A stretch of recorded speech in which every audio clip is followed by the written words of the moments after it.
नाता तोड़ तेरे संग जोड़ दे, यही चाह मेरी, यही चाह मेरी, यही चाह मेरी और कोई चाहना। आओ आओ हरि आओ मोरे अंगना, मैंने बांध लिया प्रेम वाला कंगना। आओ आओ हरि आओ मोरे अंगना, आओ आओ हरि आओ मोरे अंगना। बोले भक्त वत्सल भगवान की। सुंदर लीला का वर्णन करते हैं श्री सुखदेव जी महाराज। कहते हैं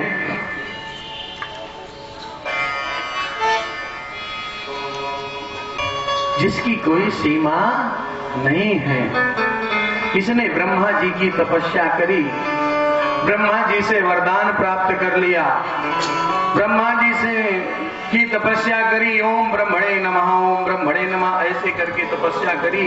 और ब्रह्मा जी महाराज आए और कहा क्या कि वत्स वरदान मांगो। तो कह दिया कि मुझको अमरता का वरदान दे दो। कहेगा वरदान अमरता।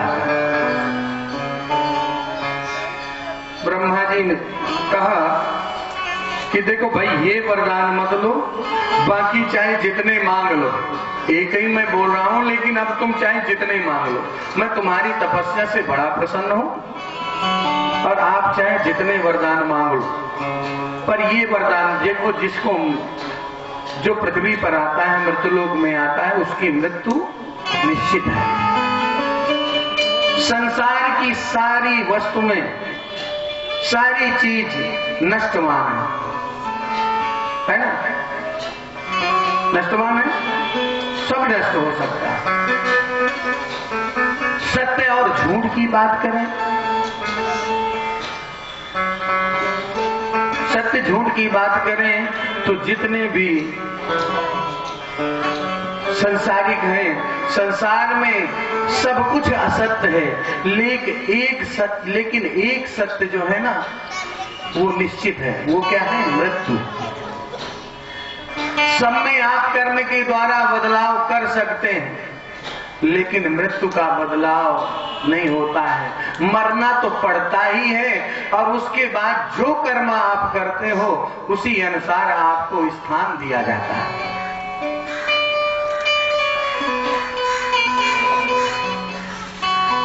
कहा कि हिरण्यकश्यप ने कहा कि भाई वरदान दे दीजिए। वरदान में क्या मांगा? न रात में मरूं, न दिन में मरूं, न ऊपर मरूं, न नीचे मरूं, न आगे मरूं, न पीछे मरूं, न अस्त्र से मरूं, न शस्त्र से मरूं, न नर से मरूं, न नारायण से मरूं। ब्रह्मा की बनाई हुई, आपके द्वारा बनाई हुई सृष्टि से किसी से भी ना मरूं।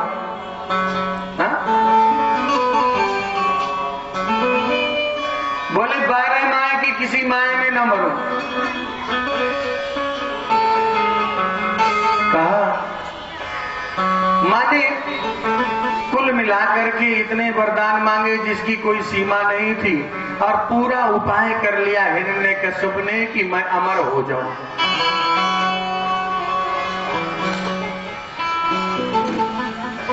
लेकिन इधर जब हिरण्यकश्यप तपस्या के लिए आ जाता है तो जो हिरण्यकश्यप की पत्नी है जिसका नाम है गयाधु, वो संतों का संग पा लेती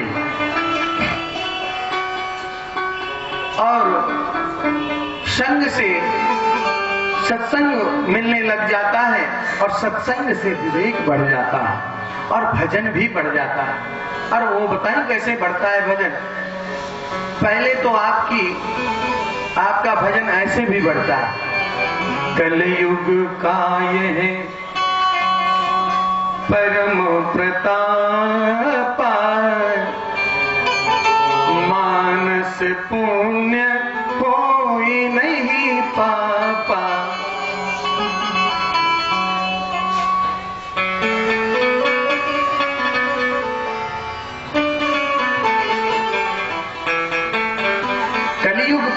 परम प्रतापा, मानस पुण्य होए नहीं पापा।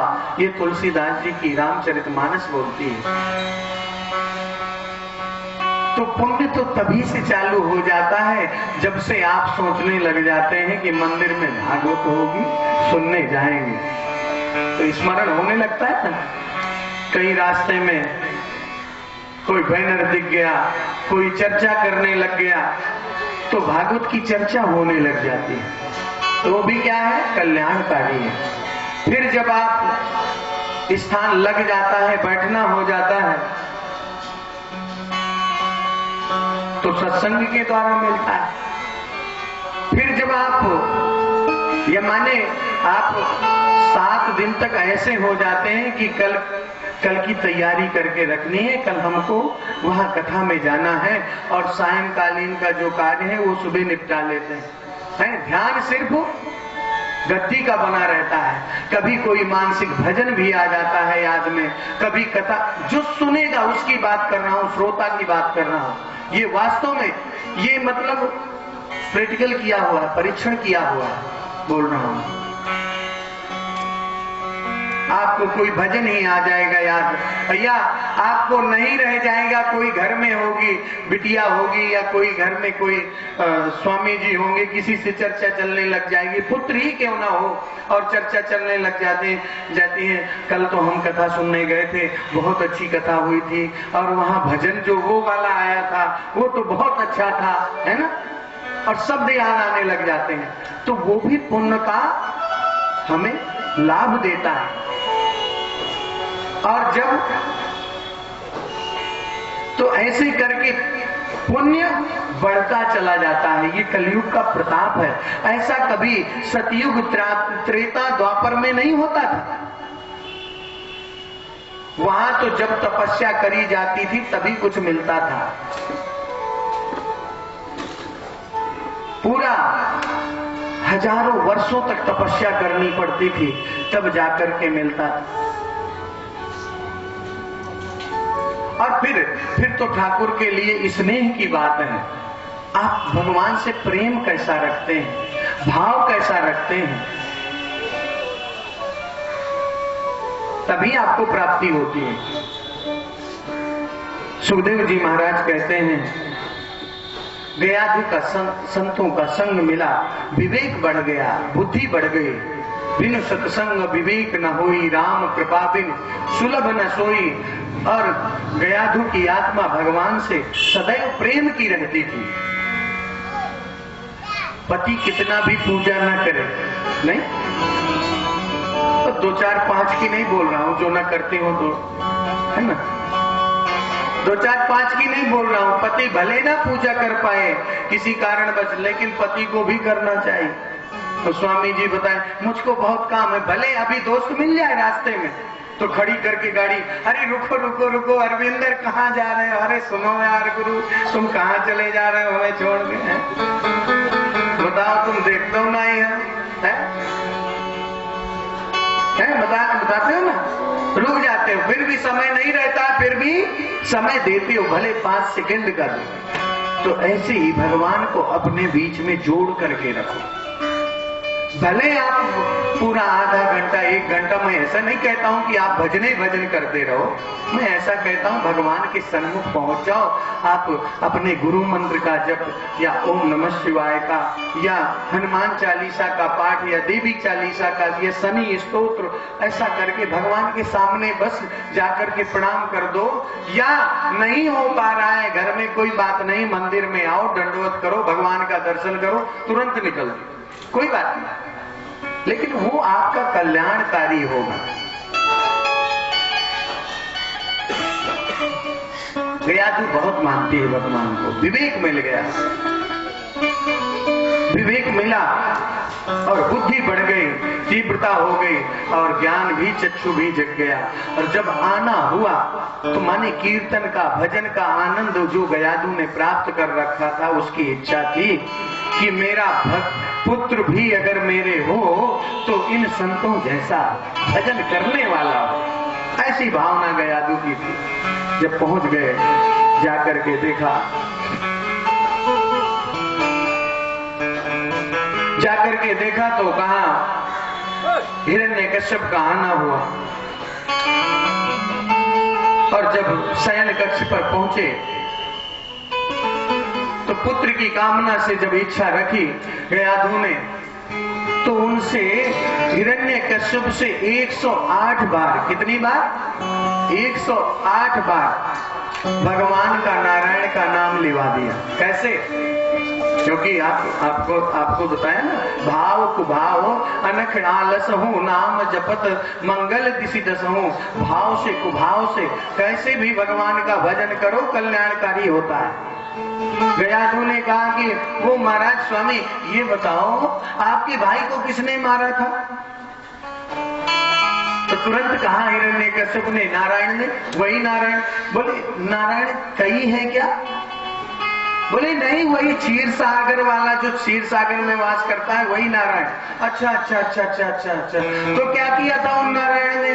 अरे क्या नहीं किया था, उस नारायण की तो बात ही मत करो।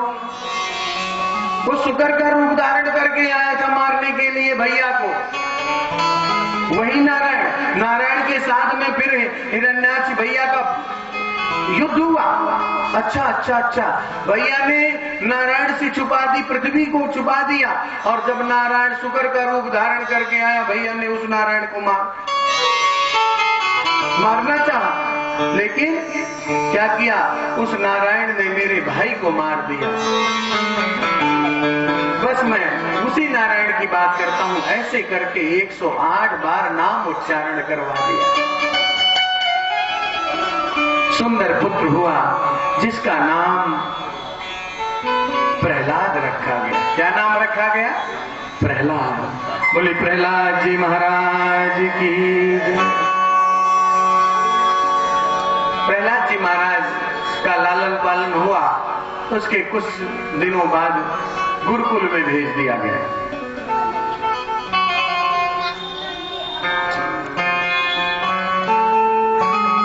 कहा कि जब गुरुकुल में गए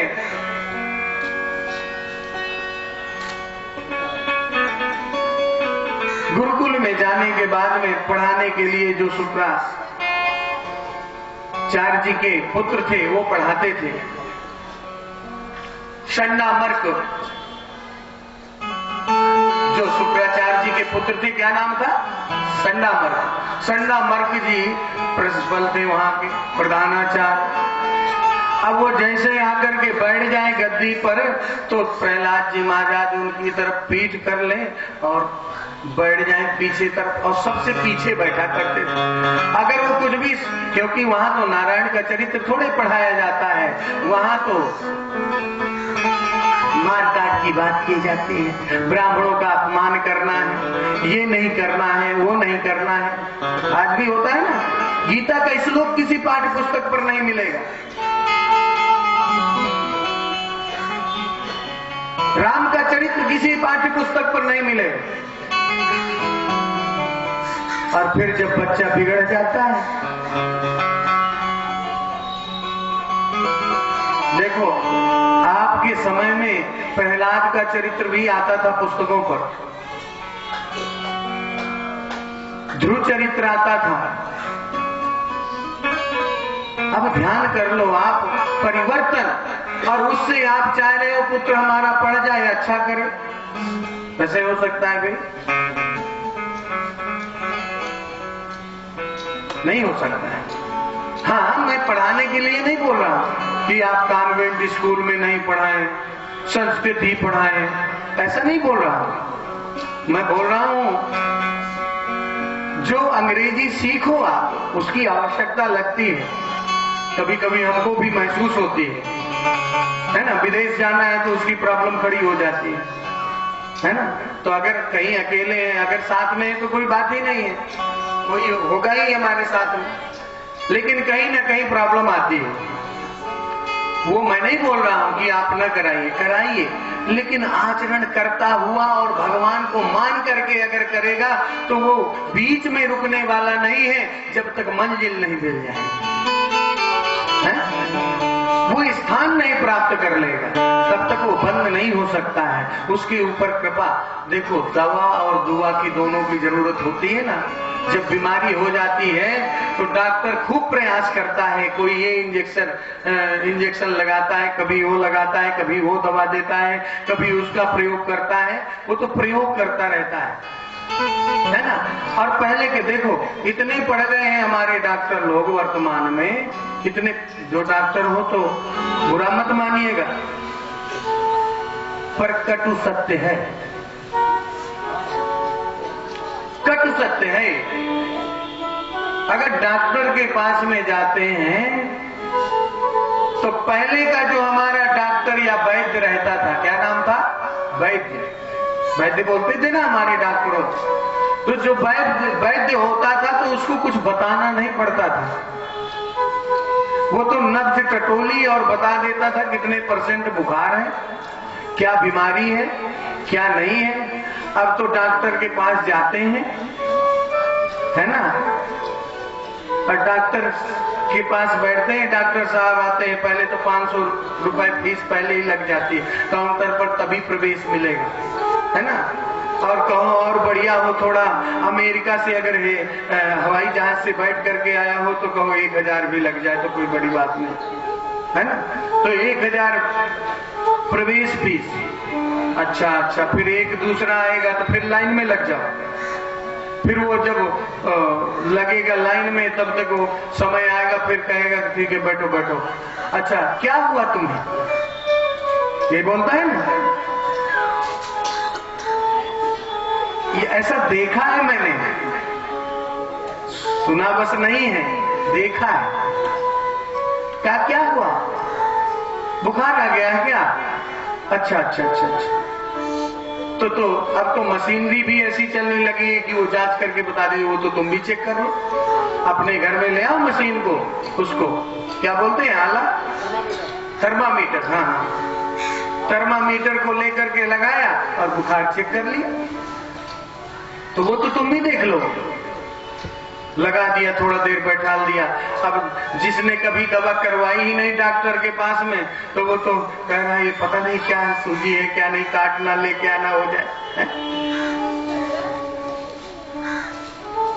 तो पहले से तो ये कहते हैं सुखदेव जी महाराज, उत्तर क्या चाहिए? बोले संडा मर्ग के सामने जाकर के पीट करके बैठ जाते। और सिखाते क्या थे, पढ़ाते क्या थे? पढ़ाते थे कि नारायण का नाम नहीं लेना है, हिरण्यकश्यपाय स्वाहा बोलना है, और ये यज्ञ नहीं करना है, वृक्ष नहीं लगाना है, तोड़ देना है, जो कोई संत ब्राह्मण मिले उसका अपमान करना है, उनको मारना है, ऐसे करके व्यसन सिखाने। अब तो जब चर्चा होने लगी संता मर्ग जी चले जाए तो अब तो प्रहलाद जी महाराज की ही कक्षा लग जाती है। सबको एक तरफ से सारे मित्रों को बैठा ले, भाई सारे क्या कर रहे हो प्रहलाद? बोले कुछ नहीं। अब राजा का पुत्र है तो इसने तो सबसे बनता ही कि ये मेरा मित्र बन जाए, सखा बन जाए, तो मेरा सखा बोला जाएगा, कुछ भी जरूरत पड़ेगी, राजा का पुत्र है, मांग लूंगा, देगा, है ना। अपने मित्रों से, बड़ों लोगों से आप मित्रता करते हैं ना, तो सहयोग की इच्छा भी होती है। तो ऐसे ही उन पुत्रों ने भी सोचा और कहा कि जाकर के बुलाए, बोले हरि कीर्तन करो। क्या करो? हरि का कीर्तन करो। हरि कीर्तन में क्या है? उन बालकों ने पूछा हरि कीर्तन में, बोले हरि कीर्तन ऐसा है कि सबका कल्याण करने वाला है, मृत्यु भी नजदीक हो उसको भी नष्ट कर देने वाला। बोले अच्छा, इतना अच्छा है हरि कीर्तन? बोले हाँ। अब ये मित्रों को सिखा दिया, अपने सखाओं को। संयोग की बात, एक दिन कई दिन बीत गए और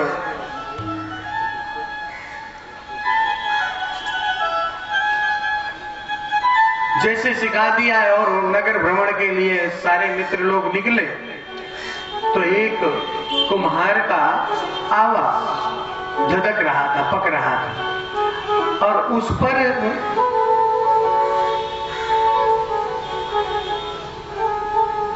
पर 4-5 बिल्ली के बच्चे अंदर घड़े में पड़े भय थे।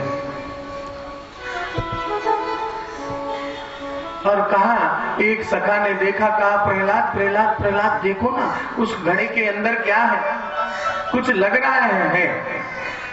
तो देखा तो प्रहलाद ने कहा, इसमें तो बिल्ली के बच्चे हैं, ये तो मर जाएंगे। अब सब बोले, हाँ मर तो जाएंगे, अब उपाय क्या है? आवा तो बहुत धधक रहा है, लाल है बिल्कुल, अंदर जाएंगे तो हम जल जाएंगे। एक सखा बोला, क्यों? तू कह रहा था ना उस दिन कि मेरे भगवान के, मेरे हरि के नाम में इतनी शक्ति है कि मरते हुए को जिला दे। बोले, हाँ कह रहा है। तो बोले, चलो करते हैं ना, प्रशिक्षण भी हो जाएगा और ये बिल्ली के बच्चे भी बच जाएंगे। तो अब तो सुंदर कीर्तन करना चालू कर दिया।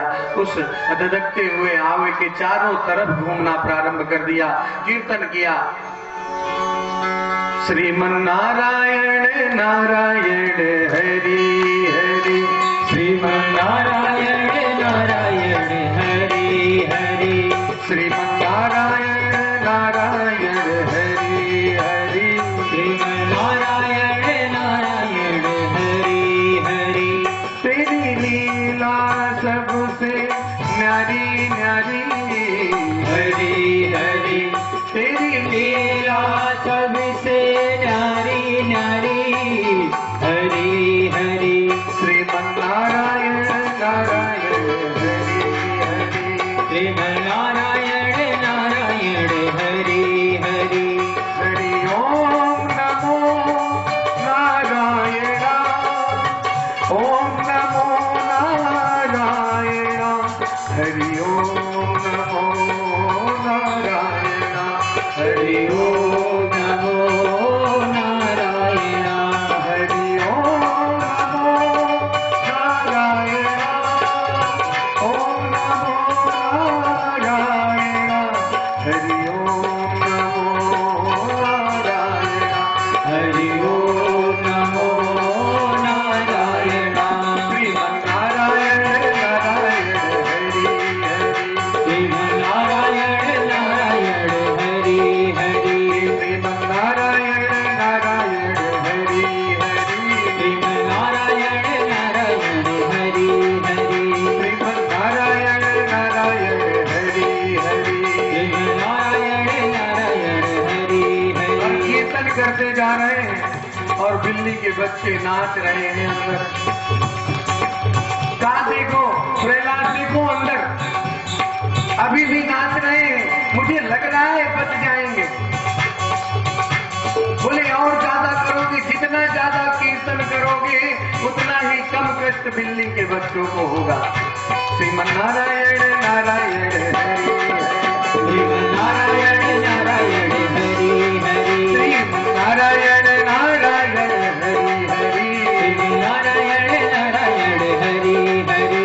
तेरी लीला सबसे न्यारी न्यारी हरि हरि, तेरी लीला सबसे न्यारी न्यारी हरि हरि, तेरी महिमा प्रभु है प्यारी प्यारी हरि हरि, तेरी महिमा प्रभु है प्यारी प्यारी हरि हरि, श्रीमन नारायण नारायण हरि हरि, श्रीमन नारायण नारायण हरि हरि, श्रीमन नारायण नारायण हरि हरि, श्रीमन नारायण नारायण हरि हरि। और जैसे करना प्रारंभ कर दिया,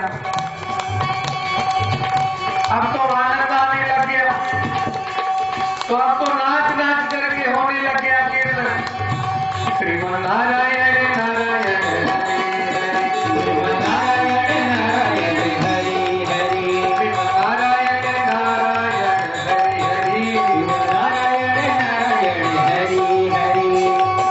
तेरी लीला सबसे न्यारी न्यारी हरि हरि, तेरी लीला सबसे न्यारी न्यारी हरि हरि, तेरी महिमा प्रभु है प्यारी प्यारी हरि हरि,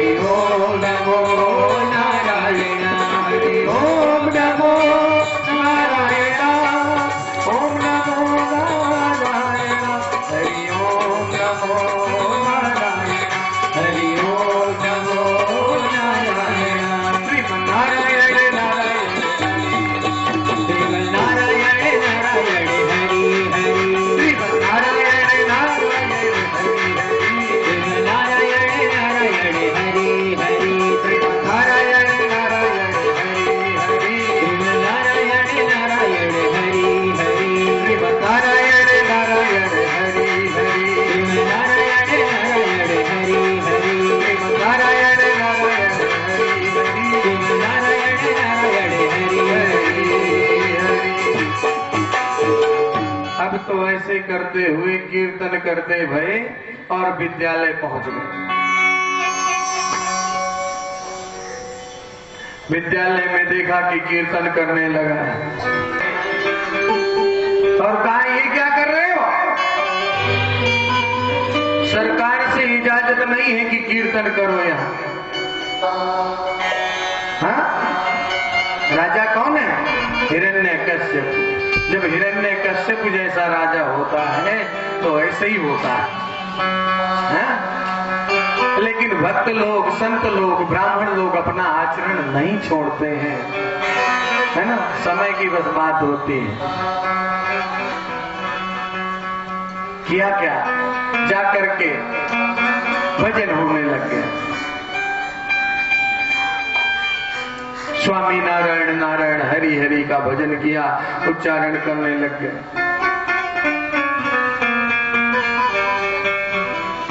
छुट्टी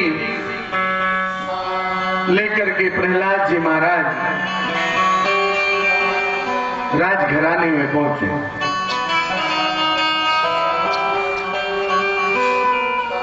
कहा कि नहीं मानोगे, क्या सीखा तुमने?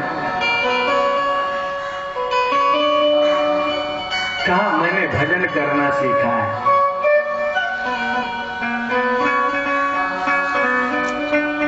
मैंने भजन करना सीखा है। बोले तू नहीं मानेगा, मेरे दुश्मन नारायण का, जिसने मेरे भाई को मारा, तू उसका भजन करेगा? तू नहीं मानेगा।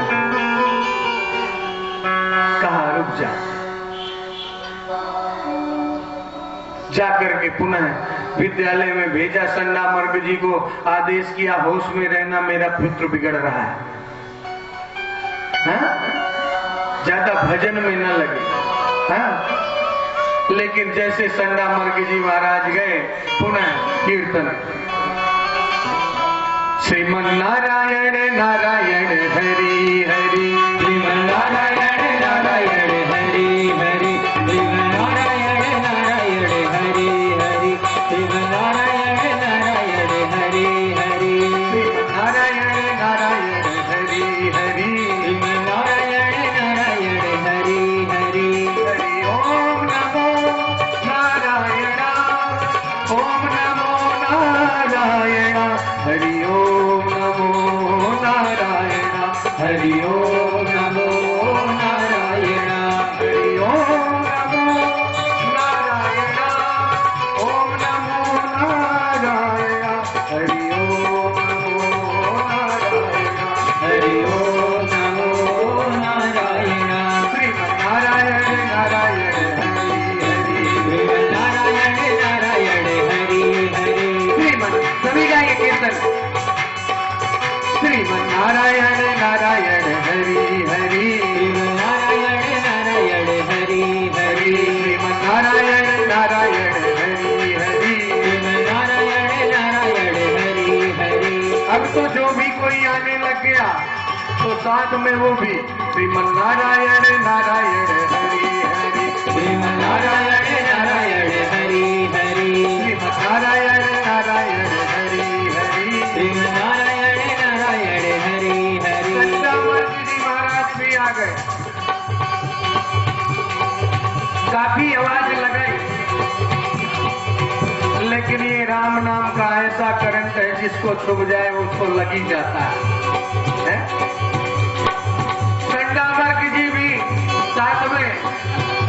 श्रीमन्नारायण नारायण हरि हरि, श्रीमन्नारायण नारायण हरि हरि, श्रीमन्नारायण नारायण हरि हरि। तेरी लीला सबसे न्यारी न्यारी तेरी लीला सबसे न्यारी न्यारी हरि हरि, तेरी लीला सबसे न्यारी न्यारी हरि हरि, तेरी लीला सबसे प्यारी प्यारी हरि हरि। श्रीमन्नारायण नारायण हरि हरि, श्रीमन्नारायण नारायण हरि हरि, नारायण नारायण हरि हरि। श्रीमन्नारायण नारायण हरि हरि। चन्ना मर्ग जी आ गए। ऐसा कीर्तन देख करके दैत्य हिरण्यकश्यप दैत्य महाविद्यालय पर कीर्तन सुन करके जब संडा मर्ग जी आए वो भी ये कीर्तन करने लग गए और संडा मर्ग के पिताजी भी आ गए। कौन? शुक्राचार्य जी महाराज। उन्होंने भी काफी आवाज लगाई, ये क्या कर रहे हो, ये राजघराने से पारित नहीं है ये कानून। और सुनते रहे, थोड़ा देर आवाज लगाई, कोई नहीं सुना, खुद ही डांग लेकर के श्रीमन्नारायण नारायण हरि हरि, श्रीमन्नारायण नारायण हरि हरि, नारायण नारायण हरि हरि, नारायण नारायण हरि हरि, नारायण नारायण हरि हरि, श्रीमन्नारायण नारायण हरि हरि, नारायण नारायण हरि हरि। ऐसा कीर्तन करते हुए सब सखा प्रहलाद जी महाराज, संडा मर्ग जी और शुक्राचार्य जी महाराज सब कीर्तन करने में लग गए। एक दैत्य आया, उसने देखा कि ये क्या चल रहा है, उसने भी काफी आवाज लगाई लेकिन सुना किसी ने नहीं। देखा कि यहाँ तो रंग जमा हुआ है, वो भी कीर्तन करने लग गया। श्रीमन्नारायण नारायण हरि हरि, श्रीमन्नारायण नारायण हरि हरि, श्रीमन्नारायण नारायण हरि हरि। श्रीमन्नारायण नारायण हरि अब हरि। हिरण्यकश्यप को पता लगा और वो खुद ही चला आया और जोर से दहाड़ लगाए, मेरे राज्य पर नारायण का नाम, राज्य पर नारायण का नाम, मेरे दुश्मन का नाम, खबरदार अगर एक मुस्तिका का प्रहार किया, अंदर प्रवेश नहीं किया, मुस्तिका का प्रहार किया, जोर से दहाड़ लगाई, सब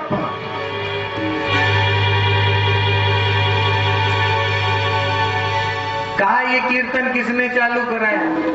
अब संडा मर्ग जी, शुक्राचार्य जी, सब की गर्दन नीचे। नहीं, आजकल हमारी सरकार चल रही है योगी जी की है, पहुंच जाए महाराज जी तो फिर देखो। और जाना किधर होता है, चले जाते हैं किधर। फिर तो जब गलती करोगे तो भाई नीचे गर्दन होगी। संडा मर्ग शुक्राचार्य जी महाराज बस है? शांत। किसने किया? क्यों नहीं बोल रहे हो? किसने कहा था? किसने आदेश दिया था ऐसा करो, दंडित करूंगा।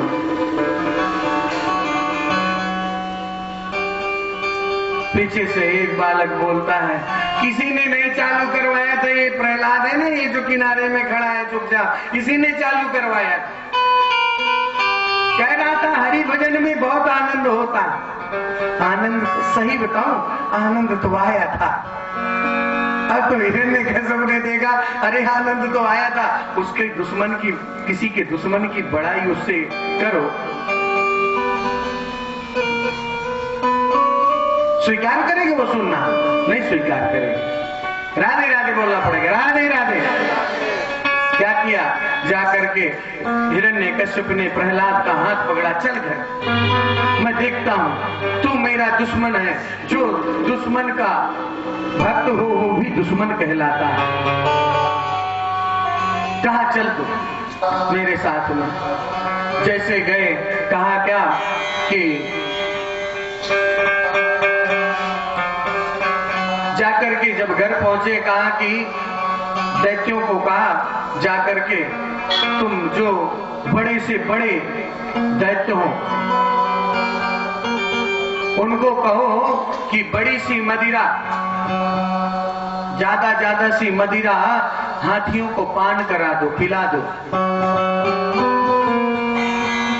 हाथियों को पान करा दो, जिससे क्या हो,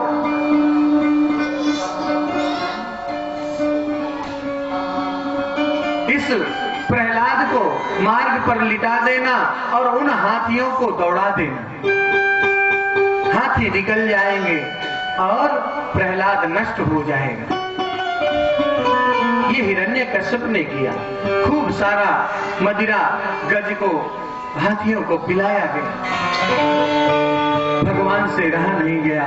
भगवान नारायण ने कहा, ये मारने का प्रयास कर रहा है मेरे भक्त को, ऐसा मैं कदापि नहीं करने दूंगा। आग्रह किया। भगवान शिव के पास संदेशा भेजा कि एक मेरी सहायता करोगे? बोले क्या सहायता? बोले सहायता ये है कि आपके एक पुत्र हैं जिनका रूप गज के समान है। ऐसा है? हाथी के समान।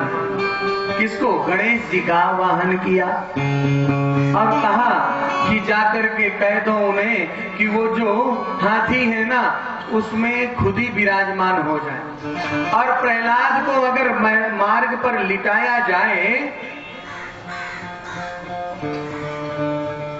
और हाथी दौड़ाए जाए तो उनके पैर अगर पड़े भी तो प्रहलाद को मानो गुलाब का पुष्प गिर रहा हो, ऐसा महसूस होना चाहिए।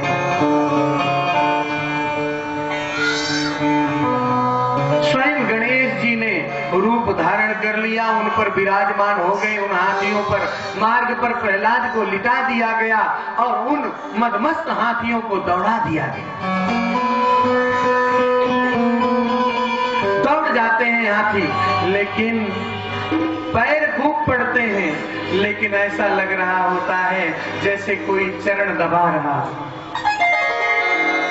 है। दबाने पर महसूस होता है ना, कहां पर दबाया जा रहा है मेरे पैर को, ऐसा महसूस होता है ना।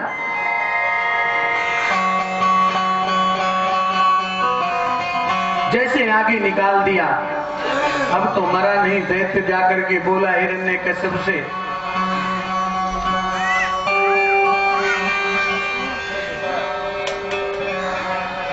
कहा कि महाराज वो तो प्रहलाद मरा ही नहीं मरा, हाथियों को दौड़ा दिया। बोले हाँ।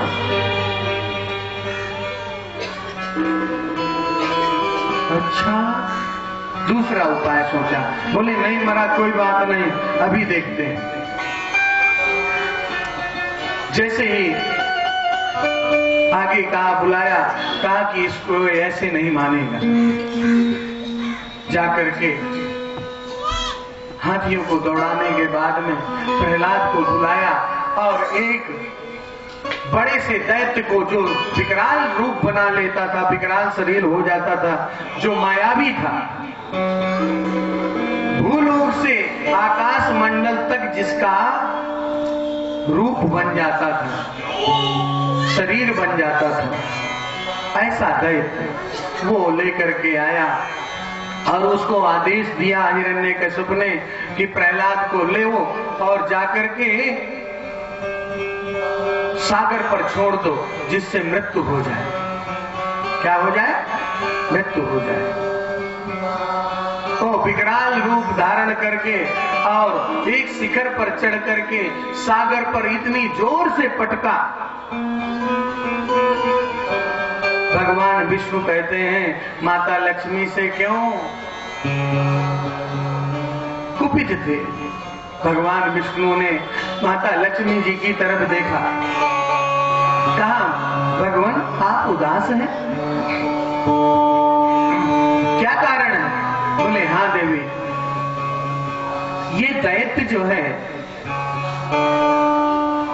ये ये प्रहलाद को सागर में फेंकने के लिए जा रहा है, मारने के लिए। तो बोले होना क्या चाहिए? तो बोले अपने पिता से कहो कि आपका नाती आ रहा है, जरा उसकी सुरक्षा संभाल लें। लक्ष्मी जी का प्राकट्य कहां से हुआ? सागर से, है? सागर से हुआ ना। और लक्ष्मी जी का प्राकट्य सागर से हुआ। तो भगवान के प्रहलाद जी महाराज कौन लगते हैं? पुत्र, हैं? क्या लगते हैं? पुत्र लगते हैं।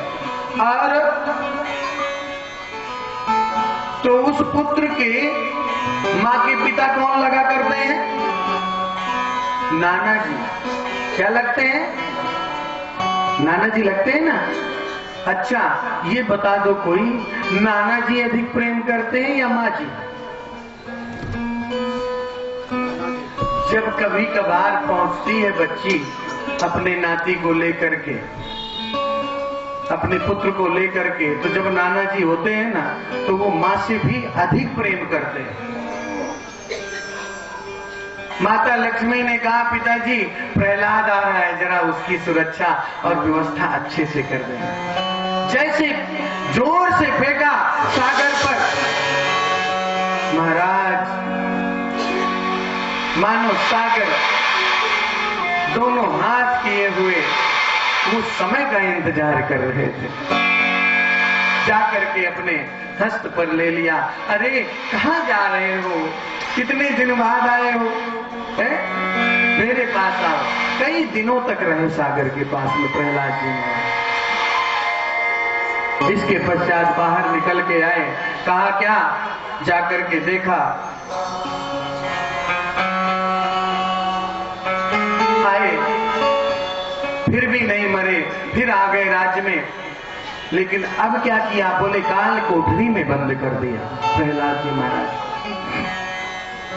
प्रहलाद जी महाराज को जो कई वर्षों, 1000 वर्षों के नांग थे, उनको काल कोठरी पर बंद कर दिया उनके साथ में। और जैसे ही साथ में बंद किया, कहा यहाँ 1000 वर्ष के विषैले सर्प पड़े हैं, इस काल कोठरी में डाल। जैसे अंदर प्रवेश किया, कहा कि ना भोजन दिया जाएगा, ना कुछ पीने के लिए, खाने के लिए कुछ भी नहीं दिया जाएगा। इसको काल कोठरी में डाल दो, वहीं इसको सर्प खा जाएंगे। काल कोठरी पर प्रहलाद को डाल दिया जाए।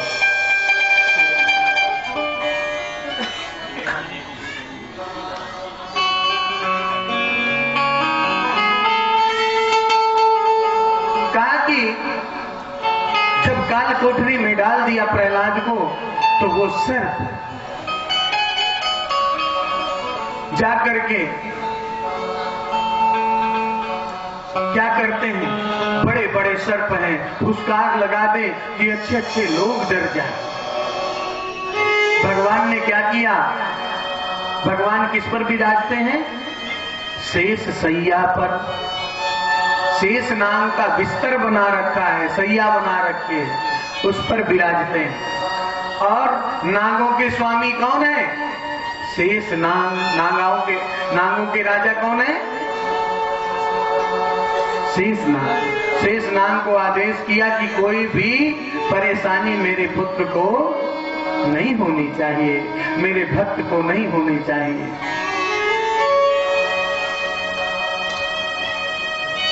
कुछ खाने के लिए नहीं मिलता है,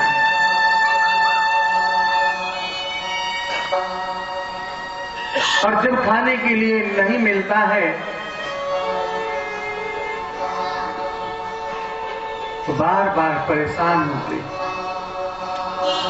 कयाधु का भी मन स्थिर नहीं रहता है, परेशान रहती है। किसी के पुत्र को अंदर डाल दिया जाए कारागार पर, या कोई सजा मिल जाए, तो वो माँ, उसकी माँ कभी शांत नहीं बैठती है, उसका मन उसी में लगा रहता है। क्षीर सागर पर भगवान शेष सैया पर विराजमान माता लक्ष्मी जी चरण दबा रही थी, और देखा माता लक्ष्मी ने भगवान के नेत्रों से आंसू बह रहे हैं। जैसे ही भगवान के नारायण के नेत्रों से आंसू टपक रहे थे और अपने दुख का कारण बता ही नहीं पा रहे थे, कंठ अवरुद्ध था, बोल निकल नहीं रहा था, आवाज निकल नहीं रही थी।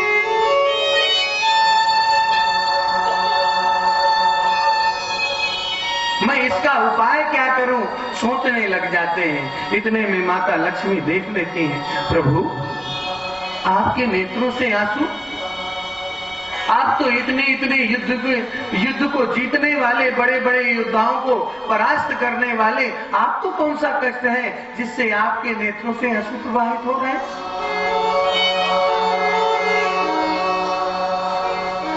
कहा हाँ देवी, मुझे नहीं, मेरे भक्त को कष्ट है, मेरे पुत्र को कष्ट है।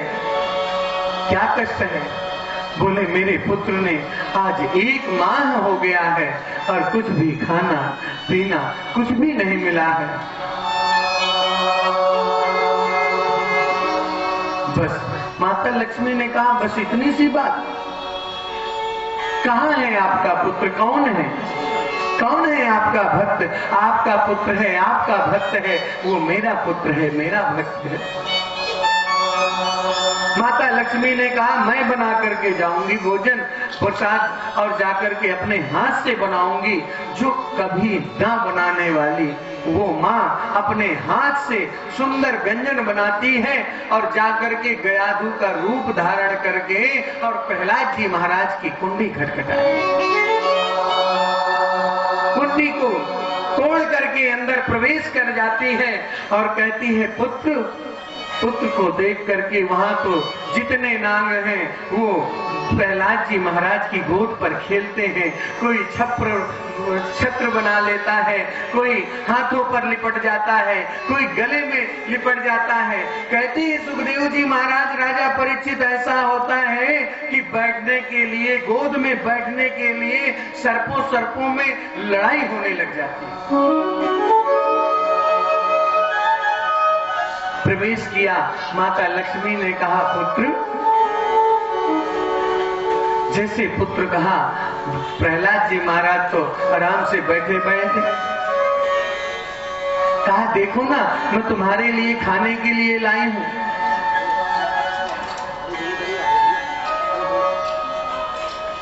कहा कि देखो ना, मैं तुम्हारे खाने के लिए लाई हूं। कहा, मुझे खाना नहीं खाना मां, मैं भोजन नहीं करूंगा, मुझको भूख नहीं है, मैं तो कीर्तन से ही तृप्त हो जाता हूं, मुझको तो हरि कीर्तन बस दे दो, मुझको कुछ नहीं चाहिए। माँ ने कहा, देखो मैं तो, बोले नहीं आप जाओ। प्रहलाद जी महाराज को पता नहीं था कि ये माँ लक्ष्मी है या मेरी माँ गयाधु है।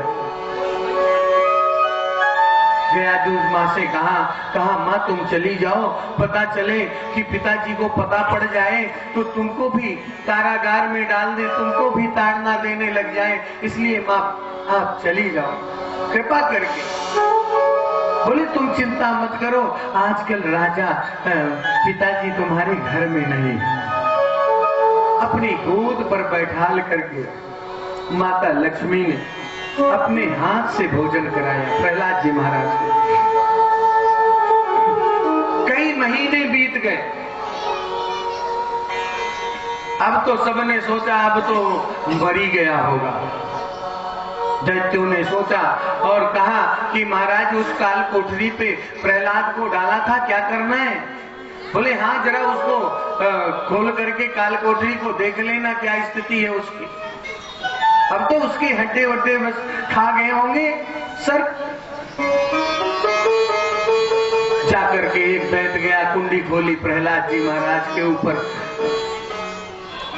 सब नाग चढ़े हुए थे, हाँ खेल रहे थे। और जैसे दैत्य को देखा एक ने फुसकार मांगी, दूर बस मैं नहीं खोलूंगा। जाकर के दूर खड़ा हुआ। भाई पास में जाओगे सर्प के क्या करेंगे? अपना स्वभाव तो दिखाएंगे ना। फुसकार मार दी, दूर खड़ा हुआ, बस बस बस बस बस मैं कुछ भी नहीं बोलूंगा प्रहलाद से, भैया तुम अपने पास रखो प्रहलाद। दैत्य लौट करके आया, हिरण्यकश्यप से कहा प्रभु, बोले क्या है, कुछ हुआ? बोले कुछ नहीं हुआ, वो तो वैसे बैठा है और फुसकार मारी थी, मैं काला हो गया।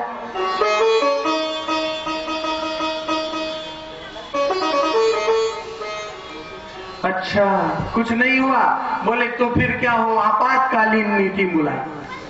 हिरण्यकश्यप बोले सब दैत्यों को बुलाया, सबको बुलाया, अपनी बहन होलिका को भी बुलाया। होलिका आई और होलिका ने कहा क्या उपाय है जिससे प्रहलाद को मार दिया जाए। सब चुपचाप रहे, लेकिन होलिका बोली भैया एक उपाय है। बोले क्या? बोले ब्रह्मा जी से मुझको, मैंने तपस्या करी थी, ब्रह्मा जी से मुझको एक चुनरी मिली थी। क्या मिली थी? चुनरी। और वो चुनरी ऐसी है कि कितनी भी आप आग लगा दो,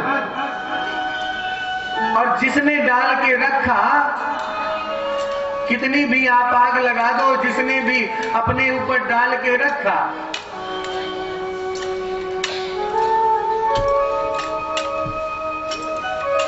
वो जल नहीं सकता है। क्या नहीं हो सकता? जल नहीं सकता है। बोले अच्छा। बोले लेकर के, बोले कैसे करोगी फिर? बोले खूब जोर की आग बनाओ, लकड़ियां रख के, और मैं अपनी शॉल को लेकर के, चुनरी को लेकर के, और प्रहलाद को लेकर के अपनी गोद में बैठाल करके और प्रवेश कर जाऊंगी अग्नि में, और मैं चुनरी डाल करके रखूंगी, प्रहलाद को उसी अग्नि में छोड़ दूंगी। मैं बच जाऊंगी, प्रहलाद मर जाएगा, मैं बाहर आ। बाहरी बुआ, ऐसी बुआ हो तो देखो, बुआ जी तो और स्नेह प्रेम करती हैं, और ये चुड़ैल बुआ को देखो है? राधे राधे बोलना पड़ेगा, राधे राधे है? क्या मैं मार दूंगी? जानते हो आप, माँ से भी अधिक प्रेम करता है कोई तो वो नाना जी, और प्रेम अगर कोई करने वाला होता है तो वो बुआ होती नहीं होती। लेकिन ये तो चुड़ैल निकली।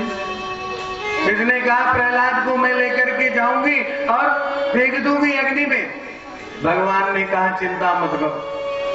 वायु को आदेश दिया और कहा कि इतनी जोर से हवा नहीं, तूफान आना चाहिए। क्या आना चाहिए? तूफान। और इतनी जोर से आना कि वो चुनरी उड़ करके प्रहलाद के ऊपर चली जाए और होलिका भस्म हो जाए। इतनी जोर की आंधी चली, इतनी जोर की आंधी चली कि महाराज सब दंग रह गए। और वो चुनरी जो थी वो उड़ करके प्रहलाद जी महाराज के ऊपर चली गई और होलिका भस्म हो गई। सब प्रसन्न हो गए, आनंदित हो गए। अब प्रहलाद जी महाराज को देखा तो वो नहीं मरे। कहा नहीं मानेंगे। शुक्राचार्य जी ने कहा भाई एक बार और विद्यालय जा भेज करके तो देखो, सुधार दूंगा। जाकर के दोबारा भेजा, फिर भी कई दिन बीते, पढ़ा भी, लौट करके आए। बोले अब आए हो पढ़ के? बोले हाँ। क्या सीखा? बोले मैंने तो सीख रखा है और कुछ सीख लिया है और अभी सीखता जा रहा हूं। तो क्या सीखा? राज दरबार लगा था, सबके सामने प्रस्तुत कर दिया प्रहलाद जी महाराज को और कहा क्या सीखा? बोले मैंने ये सीखा है कि श्रवणम कीर्तनम विष्णु, मैंने नवधा भक्ति सीखी है। स्मरणम पाद सेवनम, अर्चनम वंदनम दास्यम, सख्यात्म निवेदनम। मैंने सीखा है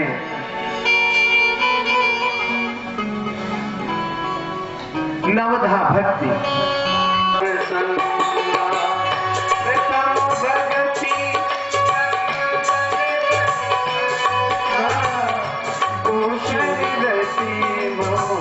कथा प्रसन्न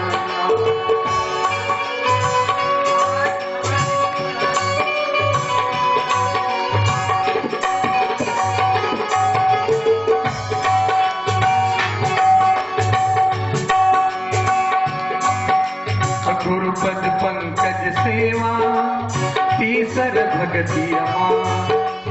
प्रथम भगति संतर कर संगा। मैंने ये सीखा है कि भगवान का प्रथम भगति संतों का संग करना है, ब्राह्मणों का संग करना है। और दूसर रतिमम कथा प्रसंगा, भगवान का भजन और सत्संग सुनना है, ये मेरी दूसरी भक्ति है। तीसरी भक्ति क्या है? सुनते जाना, बहुत विशेष बात बोल रहा हूं। गुरुपद पंकज सेवा तीसर भगति अमान। चौथी भगत मम गुण गण करे कपट तजगान। मंत्र जापो मम दृढ़ विश्वासा। मंत्र जापो मम दृढ़ विश्वासा। पंचम भजन सो वेद प्रकाशा। पंचम भजन सो वेद प्रकाशा। गुरुपद पंकज सेवा तीसर भगति अमान। चौथी भगत मम गुण गण करई कपट तजिगान। गुरु की सेवा मेरी तीसरी भक्ति है। और चौथी भक्ति मेरी क्या है? बोली, कपटता को त्याग करके, अहंकार को त्याग करके मेरा भजन करे, ये मेरी चौथी भक्ति है। और मंत्र जापो मम दृढ़ विश्वासा। पंचम भजन सो वेद प्रकाशा। मंत्र जापो मम दृढ़ विश्वासा। पंचम भजन सो वेद प्रकाशा। पंचम भजन क्या है? मंत्र का जप करना, गुरु मंत्र का जप करना, ये मेरी पंचमी भक्ति है। पांचवी, षटदम शील विरति बहु करना। षटदम शील बहुत विधि करना। षटदम शील विरति बहु करना। षटदम शील विरति बहु करना। निरत निरंतर सज्जन धर्मा। निरत निरंतर सज्जन धर्मा। षटदम शील विरत बहु कर्मा। निरत निरंतर सज्जन धर्मा। सज्जन बनना है ना, सरल बनना, सुंदर बनना, ये क्या? संस्कारित होना, ये मेरी कौन सी भक्ति है? छठी भक्ति। सातम जथा सातम सम मुनि मैं जग देखा। सातम सम मुनि मैं जग देखा। मोते संत अधिक कर लेखा। मोते संत अधिक कर लेखा।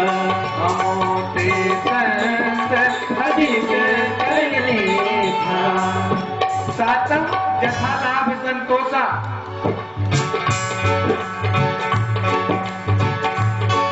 सातम जथा सम मोहि मैं जग देखा।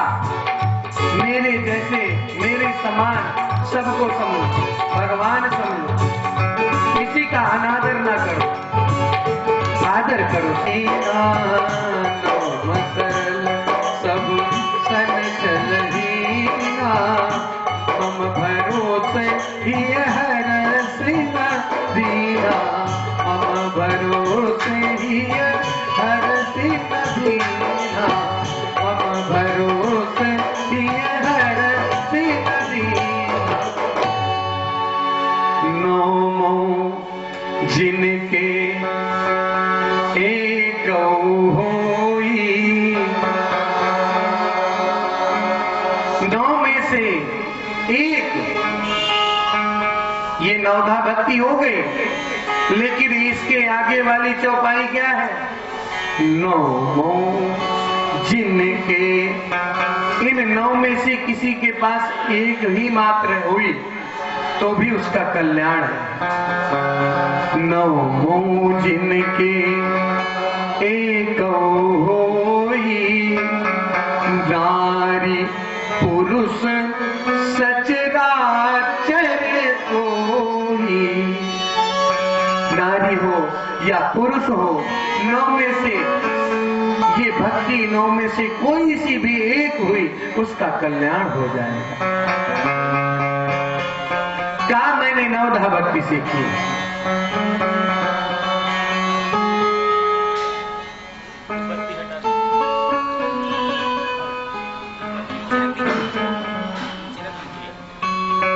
नौ में जिनके एक होई, नारी पुरुष सचराचर कोई।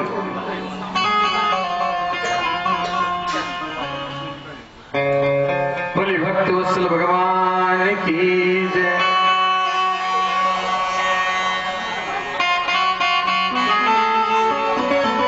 नारी पुरुष सचराचर कोई, एक भी हो। मैंने ये सीखा। प्रश्न आ गया, इससे मिलता कौन है? तो बोले मेरा नारायण मिलता है। वो कहाँ है? बोले वो कण कण में व्याप्त है। बोले यहां भी है? बोले यहां भी है। बोले तुझ में भी है? बोले मुझ में तो है ही है। बोले मुझ में भी है? बोले हाँ। अच्छा, कण में व्याप्त है तेरा परमात्मा? बोले हाँ।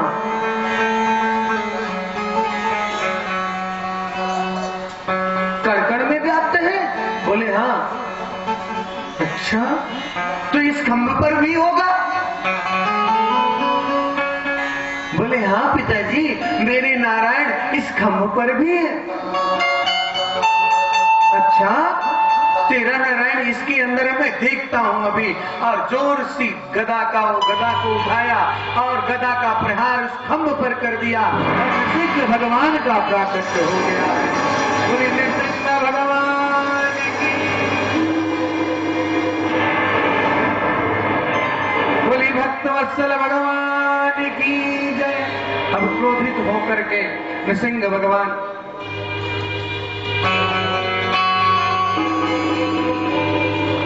जैसे कहा,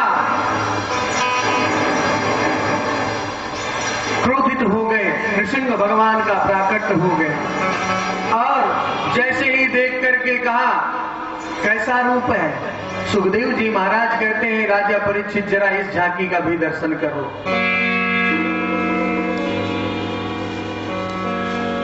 सिर है सिंह का और धड़ है नर का, मनुष्य का। कहा ये तेरे भगवान है, ये तेरा भगवान है। ये मुझको मारेगा है? उठा लिया, गदा का प्रहार करने लग गया। जैसे गदा का प्रहार किया, दौड़ करके आया, प्रहार करना चाहा। नृसिंह भगवान ने अपनी गदा को उठाया और एक दूसरे से युद्ध होने लग गया। इतना जोर का युद्ध, कहते हैं सुखदेव जी महाराज उस गदे की टंकारों से पृथ्वी हिलने लग जाती, पृथ्वी डोलने लग गई। और क्या हुआ? भगवान ने, नृसिंह भगवान ने एक गदा का प्रहार किया और हिरण्यकश्यप की गदा उड़ गई दूर। अब तो निहत्थे हो गया हिरण्यकश्यप। लेकिन पहले धर्म का युद्ध होता था। नृसिंह भगवान को देख करके कहा, देख मैं निहत्था हूं, अगर युद्ध करना है, अगर बलवान है, अगर ताकत दिखानी है तो निहत्थे लड़ मुझसे। नृसिंह भगवान ने कहा चिंता मत कर, ले ये गदा फेंक दी। मल्ल युद्ध होने लग गया। भगवान ने कई बार घुमाया, फटका, लेकिन कुछ हो ही नहीं। हिरण्यकश्यप मरने वाला थोड़े था, योद्धा था और फिर दिति का पुत्र था। कश्यप जी का तेज समाहित था उस पर। साधारण थोड़े पड़ेगा वो। हाँ, भगवान को उसको मारने के लिए अवतरित होना पड़ा है, प्राकट्य हो लेना पड़ा है। जाकर के पकड़ा और कहा कि भगवान बहुत देर तक खेलते रहे उसके साथ में, युद्ध में खूब खेलते रहे, युद्ध का आनंद लेते रहे। जब बहुत देर हो गई तो नृसिंह भगवान ने पकड़ लिया और हिरण्यकश्यप को पकड़ करके जाकर के दोनों हाथ से उठाया और उठा करके कहा क्या, जाकर के देहली पर बैठ गए तो जोर से हंसा, मारोगे मुझे? भगवान ने कहा मन में नहीं, मैं तेरी पूजा करूंगा, मारूंगा नहीं। मेरे प्रहलाद को, मेरे भक्त को इतना कष्ट दिया। जाकर के गए, बोले जानते हो तुम मुझको मार नहीं सकते। बोले क्यों? बोले मैंने ब्रह्मा जी से वरदान प्राप्त कर रखा है। कहा ब्रह्मा जी से वरदान प्राप्त कर रखा है। बोले क्या वरदान प्राप्त कर रखा है? बोले अंदर मरू न बाहर। तो बोले चिंता मत कर, ना मैं अंदर हूं ना बाहर हूं, देहली पर बैठा हुआ। अच्छा, फिर भी नहीं तुम मुझको मार सकते हो। बोले क्यों? बोले ना मैं ऊपर मरू न नीचे। तो बोले मैंने देख, न तुझको ऊपर रखा है न नीचे रखा है, अपनी जंघा पर लिटा रखा है। कहा कि फिर भी नहीं तुम मार सकते हो मुझे। अच्छा, बोले हाँ। बोले मैंने एक वरदान और प्राप्त कर रखा है। कौन सा वरदान? बोले ना मैं अस्त्र से मरूं ना शस्त्र से। बोले उसकी व्यवस्था बाद में बताऊंगा, चिंता न कर। आगे बोला और तो कोई वरदान नहीं है ना, इसका निवारण है मेरे पास। बोले हाँ है, फिर भी नहीं तुम मार सकते। बोले क्या है? बोले साल वर्ष के किसी भी मास में न मरो। बोले अच्छा, तो बोले इसके लिए तुम्हारे लिए अधिक मास स्पेशल बना रखा है। अधिक मास होता है ना 3 साल में, अधिक मास स्पेशल बना रखा है तुम्हारे लिए, और वही मास चल रहा है और मैं तुम्हारा कल्याण करके जाऊंगा। बोले छोड़ दो। बोले छोड़ूंगा नहीं, मैं तो जिसको पकड़ता हूं उसको कल्याण करके ही छोड़ता हूं। क्या फिर भी नहीं तुम मार सकते हो? जानते नहीं हो मैंने वरदान प्राप्त किया है। बोले क्या प्राप्त किया है? बोले ब्रह्मा की किसी भी बनाई हुई सृष्टि से ना मरो। नृसिंह भगवान ने कहा कि मैं, ब्रह्मा मुझको नहीं बनाता है, मैं ब्रह्मा को बनाता हूं। है भगवान नारायण स्वयं ब्रह्मा का निर्माण करते हैं, स्थान देते हैं। भगवान को थोड़ी कोई बनाता है। भगवान ने कहा कि मैं स्वयं ब्रह्मा को बनाता हूं। बोले मैंने एक वरदान और मांगा था, फिर भी नहीं तुम मुझे मार सकते हो। बोले क्या मांगा था? बोले ना मैं नर से मरूं ना नारायण से। तो बोले देख ले मेरा रूप, ना मैं नर हूं ना मैं सिंह हूं। जैसे इतना कहा कि ना मैं नर हूं ना मैं सिंह हूं, बोले मैंने एक और वरदान मांगा था। वो क्या था? बोले ना मैं अस्त्र से मरूं ना शस्त्र से। बोले अच्छा, तुम्हारे लिए तो मेरे ये नाखून ही काफी है। बड़े बड़े नाखून निकाले और जाकर के हिरण्यकश्यप की छाती को फाड़ दिया। गोविंदाय नमो नमः हो गया है। बोले भक्त वत्सल भगवान की। अब तो पृथ्वी कंपन करने लग गई, हिलने लग गई। सब राजा को मार करके, हिरण्यकश्यप का वध करके नृसिंह भगवान क्रोधित हो गए। अब इतने क्रोध में आ गए जिसकी कोई सीमा नहीं।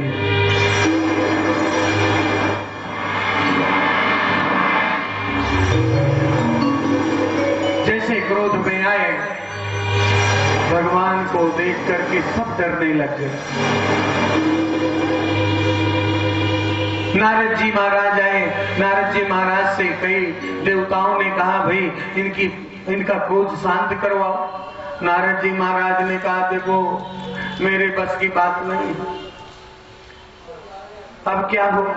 नारद जी प्रयास किए भी, जैसे मुंह देखा तो पूरे शरीर में उनका जो रक्त था हिरण्य कश्यप का वो अपने पूरे शरीर में लगा लिया। बह गए थे, पूरा मुखमंडल समझ में ही नहीं आ रहा। अब जैसे देख करके क्रोधित होकर के जैसे आगे बढ़े, पृथ्वी कंपन करने लग गई।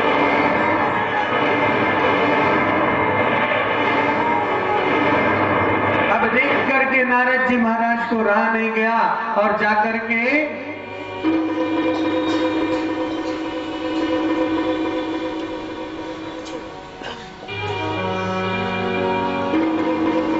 रहा नहीं गया और जाकर के नारद जी महाराज ने जान के क्षीर सागर से निकल गए। क्षीर सागर के पास से जा ही रहे थे तो माता लक्ष्मी ने कहा नारद कहाँ जा रहे हो, रुको रुको रुको। बोले मैया जरा समय नहीं है। जान के समय है लेकिन जान के मैया समय नहीं है मुझको तो अभी तो बहुत कई जगह जाना है। अरे नहीं नहीं नारद ये तो बताओ आजकल स्वामी जी का पता नहीं लग रहा। बोले आजकल स्वामी जी तुम्हारे बड़े क्रोध में। कहते हैं श्रीमान जी अगर क्रोध कर जाए, गुस्सा कर जाए तो उसको एक ही मूर्ति है जो सुंदर धूप दीप जला रखी थी, नैवेद्य रख रखा था, बढ़िया सुंदर खीर है, तुलसी दल रख रखा था। जैसे लक्ष्मी माता को सामने रखा गया और कहा कि ये जो सामने खड़े हैं यही स्वामी जी है, थाली वाली छोटी धड़ा। बेहोश भैया ये नहीं हो सकता है। अरे नारद जी ने कहा कैसे नहीं हो सकता मैया यही है। ला करके पानी का छींटा उटा लगाया कैसे करके। अब कौन शांत करे क्रोध नृसिंह भगवान का। जाकर के प्रहलाद जी महाराज को नारद जी महाराज ने भेजा और कहा कि प्रहलाद तुम जाओ।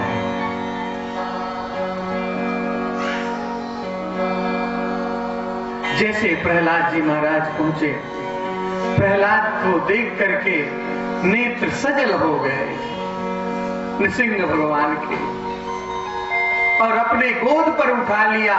और गोद पर उठाने के बाद में अपने हृदय से लगा करके और कहते हैं सुखदेव जी महाराज नृसिंह भगवान प्रहलाद जी को चाटने लग गए। जैसे कोई गाय अपने बछड़े को चाटती है, प्रेम देती है, स्नेह देती है, इस तरीके से नृसिंह भगवान प्रहलाद जी महाराज को प्रेम देने लग गए और बार बार अपने को कोसने लग गए। अरे प्रहलाद मुझको आने में देर हो गई ना, तुमको बहुत कष्ट दिया ना पिता ने।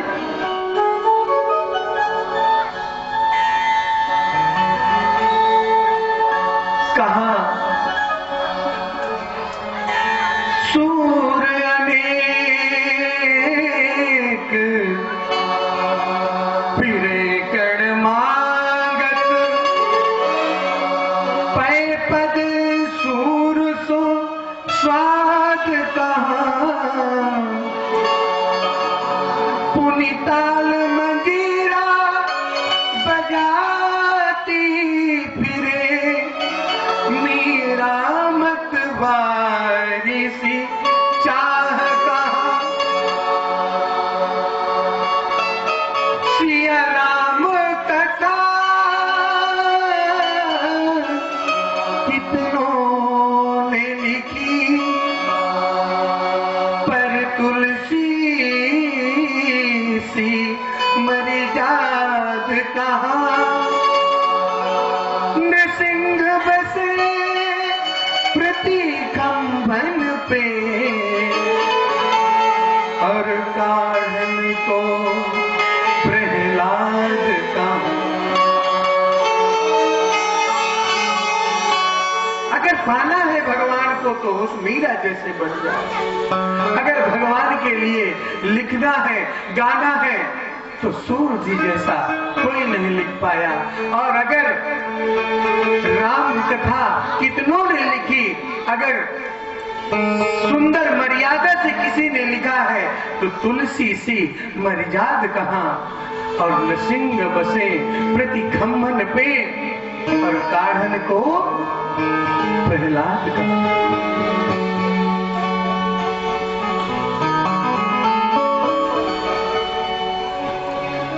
चाटने लग गए, प्रेम दिया, कहा वश वरदान मांग लो।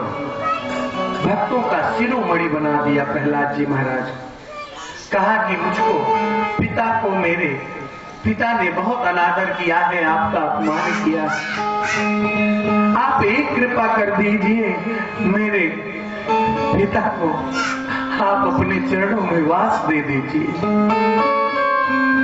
सुखदेव जी महाराज कहते हैं, न केवलम में भवतश्च राजन सवै बलम बलिनाम चा परेसा परे वरेमी श्रीजंग माये ब्रह्मादयो ये नव संप्रणीता। कहा जिसको नृसिंह को जंघा पर रख करके मृत्यु दान किया, मेरे पिता को आपका बहुत अपमान किया प्रभु, कृपा करके स्तुति करने लग गए प्रहलाद जी महाराज। कहा सत्यम विधातुम निज भृत्य भासितम व्याप्तिम च भूते स्वखिलेषु चात्मन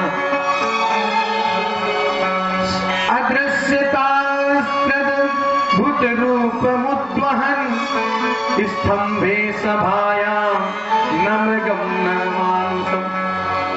आपका शरीर देख करके, आपको देख करके, नारायण समझ करके आपसे युद्ध किया मेरे पिता ने। बहुत गलत किया प्रभु, लेकिन समझाने का प्रयास मैंने किया भी, लेकिन नहीं माने। कृपा करके, भले मेरे पिता अनादरी रहे हो, अनादर किया हो आपका, लेकिन सिर्फ प्रार्थना में वरदान मुझको यही दे दीजिए कि आप मेरे पिता को अपने चरण कमल दे दीजिए, अपना वैकुंठ लोक दे दीजिए, अपने चरणों में वास दे दीजिए, बस यही चाहता हूं।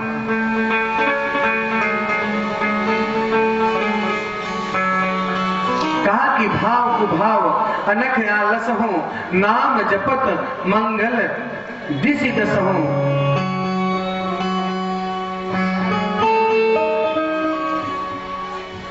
और कहा कि अब तो प्रहलाद जी ऐसे हो गए कि सबको देवता तुल्य मानते हैं। सिय राम मैं सब जग जानी, जग जानी सिय राम मैं सब जग जानी। तेरा मैं सब जग जानी। करहूं प्रणाम जोरी जुग पानी, करहूं प्रणाम जोरी जुग पानी। सिय राम मैं सब जग जानी। सिय राम में सब जग जानी। सुंदर स्नेह प्रेम मिला। इसके पश्चात सुखदेव जी महाराज कहते हैं, राजापुरी पी रहा